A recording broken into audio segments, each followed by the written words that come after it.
En uno de mis últimos vídeos relato cómo Saint-Rémy de Provence al sur de Francia se suelen abrir portales dimensionales. Desconozco la razón por lo que estos portales del tiempo se abren en esta zona de Francia. Pero en el último año de vida de Van Gogh dibujó estos portales del tiempo en su cuadro La noche estrellada. Esto me lleva a una gran pregunta: ¿era Michel de Nostredame un viajero del tiempo? ¿Conocía Nostradamus de estos portales del tiempo? Todo esto viene por una razón. Michel de Nostredame nació Saint-Rémy de Provence. Casualmente aquí donde aparecen estos portales. Hasta los 15 años vivió aquí, y a lo largo de su vida siempre estuvo cerca de esta zona como en Arles, Francia. ¿Conocía Nostradamus cómo usar estos portales del tiempo? ¿Viajó en ellos?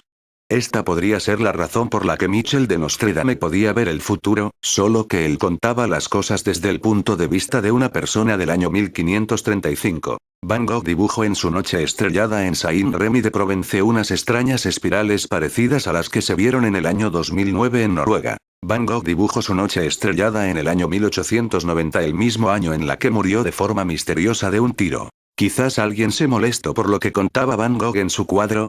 ¿Era un secreto que nadie tenía que conocer? Las 5 profecías más sorprendentes y aterradoras de Nostradamus, y, hace más de 400 años el célebre clarividente predijo no solo la ascensión de Napoleón y Hitler al poder, sino también que la caída de las bombas atómicas, el asesinato de los Kennedy y el atentado a las Torres Gemelas. Michel de Nostradamus, el clarividente más famoso de la historia, nació en 1503 en el seno de una rica familia judía convertida al cristianismo, en el sur de Francia. Desde pequeño demostró un gran don para la lectura, los idiomas y el conocimiento de los astros. Pero no fue sino en la etapa adulta de su vida, después de recibirse de médico y casarse por segunda vez, había perdido a su primera esposa y a sus hijos por una epidemia de peste, que comenzó a manifestar el extraordinario don de la clarividencia, lo que le permitió predecir numerosos hechos futuros. Se cuenta, por ejemplo, que cuando viajaba junto a otros viajeros por Génova, se encontró con un joven monje franciscano llamado Felice Peretti. Nostradamus, al verlo, se arrodilló ante él, en medio del estupor de sus acompañantes.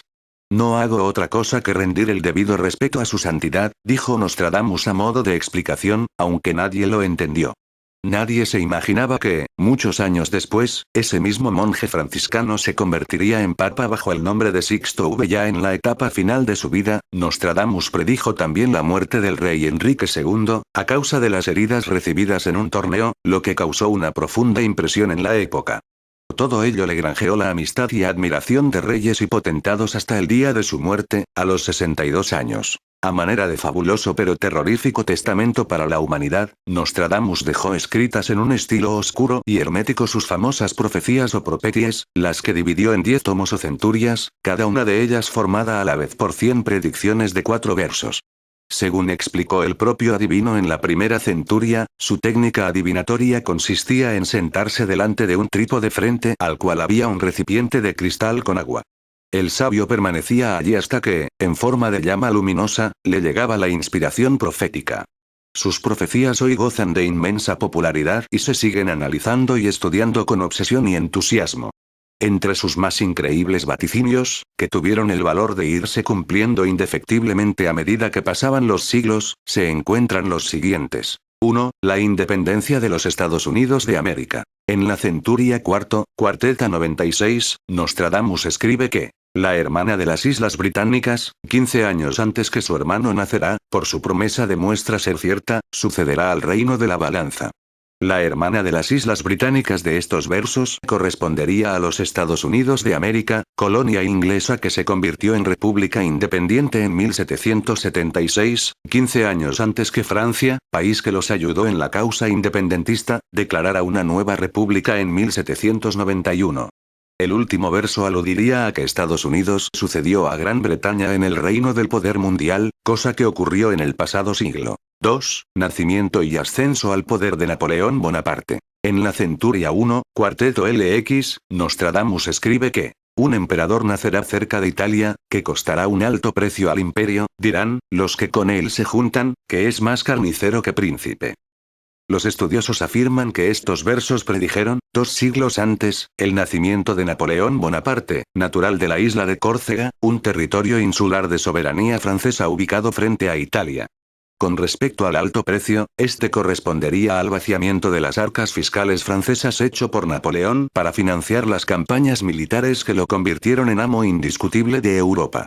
El epíteto de carnicero, finalmente, se relacionaría con la gran cantidad de muertos y heridos que dejaron las cruentas batallas entabladas entre sus fuerzas y sus adversarios en numerosos lugares de Europa. 3. Nacimiento y ascenso al poder de Adolf Hitler. En la cuarteta XXXV de la 3 centuria, Nostradamus asegura que de lo más profundo del occidente de Europa, de gente pobre un niño nacerá, que por su lengua seducirá a las masas, su fama en el reino de Oriente más crecerá.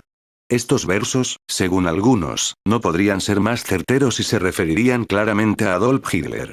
El controvertido líder nazi no solo nació en Austria, en el seno de una familia pobre, sino que gracias a su privilegiada oratoria logró ganarse el favor de sus correligionarios y las clases populares para ser elegido canciller de Alemania, escenario que solo fue la antesala del estallido de la Segunda Guerra Mundial. Nostradamus, haciendo gala de una clarividencia notable, en la cuarteta XXV de la 2 centuria, llega a hablar de Ister, un nombre demasiado parecido al apellido del Führer germano. Bestias feroces de hambre ríos tragar, la mayor parte del campo contra Ister estará, en jaula de hierro el grande hará llevar, cuando nada el hijo de Germano observará.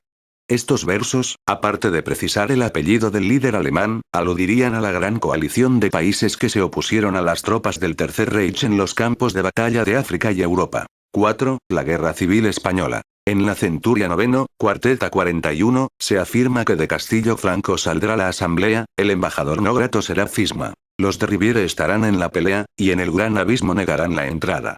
Castillo, según los entendidos, se referiría a Castilla, la antigua región española, cuna del idioma y poder español. Franco corresponde al apellido del generalísimo de las fuerzas nacionalistas que, después del triunfo en la guerra civil, se convirtió en dictador de España durante varias décadas. Y cuando Nostradamus escribe los de Riviere, podría bien referirse al bando de José Antonio Primo de Rivera, fundador de la Falange Nacional y uno de los líderes políticos del bando rebelde.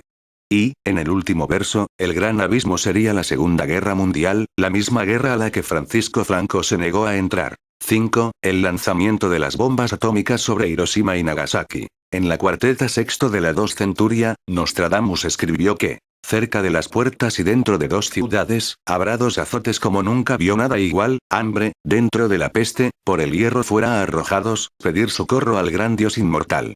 En el primer y segundo verso, el vidente francés se habría referido a las 2 destructivas bombas atómicas lanzadas por Estados Unidos en las ciudades japonesas de Hiroshima y Nagasaki, mientras que los 2 versos finales aludirían a la gran cantidad de daños, muertos, heridos, damnificados y lamentos que produjo el atroz ataque nuclear. El famoso y temido adivino Nostradamus pronosticó que para 2015 los muertos se levantarán de sus tumbas, lo que alarma al mundo. El boticario francés Michel de Nostredame, más conocido como Nostradamus, hizo en el siglo XVI una serie de profecías que publicó en un libro mundialmente famoso. Según varios medios, Nostradamus escribió que en la edad del milenio, cuando no haya más espacio en el infierno, los muertos saldrán de sus tumbas, advirtió además que el cielo se abrirá y los campos serán quemados por el calor, enfatizó anunciando una tormenta solar. La economía mundial se derrumbará.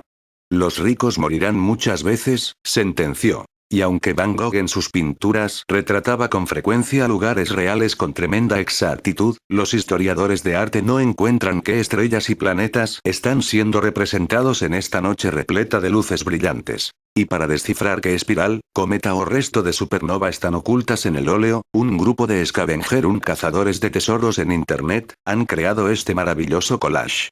Es fácil distinguir la galaxia Remolino, una de las galaxias espirales más conocidas y brillantes del firmamento, visible con unos simples prismáticos. Si observas atentamente también podrás encontrar en este precioso cielo estrellado a la supernova 1987A, nebulosas como la nebulosa Esquimal, la del Cangrejo, la de la Hormiga o la del Casco de Thor. Y podrás admirar galaxias como la Car de Ugel, estrellas luminosas de una bóveda celeste que surgió de la imaginación de un genio. En 1865 el matemático y escritor británico Charles Ludwig Dodgson bajo el seudónimo de Lewis Carroll, publica la primera edición de su libro. En 1871 una segunda parte de su obra es también publicada. Tiempo después adaptaciones cinematográficas combinaron elementos de ambos libros unificándolos para sus películas. 146 años después, sus obras y personajes llenos de alusiones y metáforas, conocidas popularmente como Alicia en el País de las Maravillas, siguen siendo un referente de la literatura fantástica de la época. Más allá del cuento y la fantasía, Lewis Carroll dejaba entrever en sus obras su conocimiento por medio de las matemáticas, de la existencia de los portales dimensionales, representados por la madriguera en su primera obra, y el espejo en la segunda. Hoy veremos qué son y cómo funcionan dichos portales que solo tienen de fantástico su idea de que son fantásticos. Para comprender correctamente este concepto hay que diferenciar primero entre dimensiones físicas y dimensiones espaciales temporales.